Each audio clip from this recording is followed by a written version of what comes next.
forces. The French crusaded not for Christianity, but for colonialism and capitalism. For centuries, the Alawite dynasty had kept the Europeans at bay, even as foreign powers colonized the rest of the African continent. It was an impressive feat, given Morocco's prime location on the Atlantic coast of Africa. After an assertive push by Germany, France, and Spain at the beginning of the 20th century, abetted by internal strife, the Europeans carved Morocco up for their own ends. Under the Treaty of Fez, signed in 1912, Spain received the northern quarter of Morocco, the city of Tangier became an international zone, and France took the southern three-quarters of Morocco, including Casablanca. With the establishment of the French Protectorate of Morocco, France now controlled a block of colonies in North Africa, stretching from Morocco through Algeria to Tunisia. French Morocco's first resident general, Hubert Lyautey, was a skilled colonial administrator and fierce soldier with the heart of a romantic. Bookish by nature, he studied and absorbed Arab customs and language, developing a deep respect for Islam. Even as France imposed its will on Morocco, Lyautey did not want to see Moroccan culture erased. Lyautey pioneered the idea of the protectorate, a style of government under which the colony retained its traditional cultural and political institutions rather than being assimilated.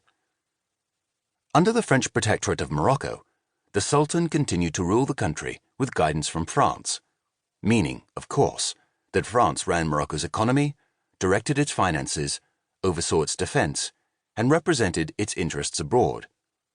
As a representative and descendant of Mohammed, the Sultan remained in charge of his Muslim subjects' spiritual lives. Instead of displacing the powerful families that had ruled Morocco for centuries, Lyautey cultivated their support. The pashas and their families possessed a connection with the Moroccan people and methods of maintaining control over the populace that the French could never achieve with either laws or soldiers. To bring French Morocco into the 20th century, Lyautey launched a massive modernization project that transformed the country and Casablanca. He lured some of the brightest minds in architecture, social planning, education, and military affairs to the country to build cities, roads, schools, power plants, ports, and railroads. Modern agricultural techniques also bolstered Morocco's food supply. In 1919, Edith Wharton accepted an invitation from Lyautey to visit French Morocco and wrote enthusiastically of the transformation underway. 10 years ago, there was not a wheeled vehicle in Morocco. Now, its thousands of miles of trail and its hundreds of miles of firm French roads are traveled by countless carts, omnibuses, and motor vehicles, she wrote in Morocco. Wharton even included an extensive list of Lyautey's accomplishments and applauded the administrator's genuine sympathy with the traditions, habits, and tastes of the people. Under Lyautey's watchful eye, a new Casablanca emerged on the coast of the Atlantic. It wasn't the first time the city underwent a transformation. While the town's origins are a little clouded, the first written reference to it appears in the 11th century, suggesting that it was founded by Zenata Berbers, a Maghreb tribe known for building cities.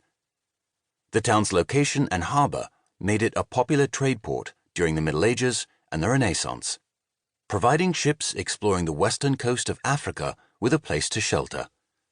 The Moroccans called the town Dar el Beida, but either Spanish or Portuguese traders christened it Casablanca, owing to its whitewashed buildings. The name stuck. Tired of enterprising Casablancans ambushing its ships, the Portuguese razed the town in the 15th century and stayed long enough to build a kasbah, or fortress, overlooking the harbor.